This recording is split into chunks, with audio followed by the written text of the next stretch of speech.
Marlu, lahoy, ito na po ang inyong Taurus A2K big tank, yung V3, yung pwede sa 2,500 PSI at separate na yung kargahan ng ating PCP pump sa CO2. Ayan, no? So, ganda ng ating bagong Taurus A2K or A25 dahil hanggang 2,500 PSI na yung pwedeng ikarga.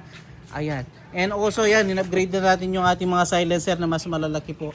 At sir, ito yung kanyang serial number para alam ninyo na itong susubukan natin ang makakarating sa inyo.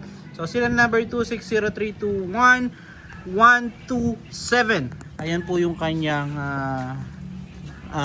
serial number, no? So, ito yung karga niya ngayon. So, around almost nasa 2.3. Ganyan, mga 2.3 siya, mga kabeng-beng. Ngayon, itong ating unit. So, 2.3.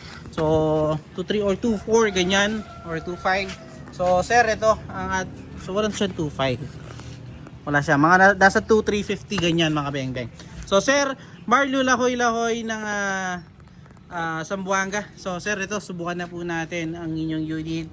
So, salamat po, no. So, hindi ko na alam kung pangilang unit na ni sir sa atin to mga beng-beng. So, yun po yung ating steel plate.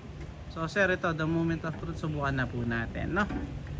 Ayun po yung ating steel plate. So 37 meters yung ating test fire nito mga kabeng-beng. E2K lang po ito pero tignan nyo. Pakita natin mga kabeng-beng. Isa sa ating mga pinagbangmalaking unit. First shot. Second shot po. So wala pang scope yun mga kabeng-beng ha. Grabe. Pangatlo. Ganda tumama ng unit ng mga to mga kabeng-beng. Pang-apat.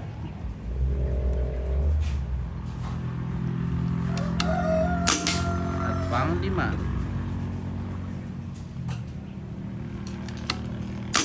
So mas maganda pa po yung patama niyan dahil medyo masikip lang dito, medyo nasisira pa yung mga pellet. So kung hindi pa nasisira yung mga pellet mga kabeng-beng, mas maganda yan.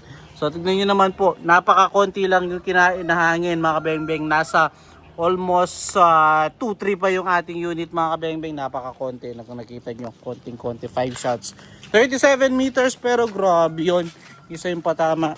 So sir Marlu lahoy ng Zamboanga. So sir, salamat po ulit sa walang sawang suporta, no?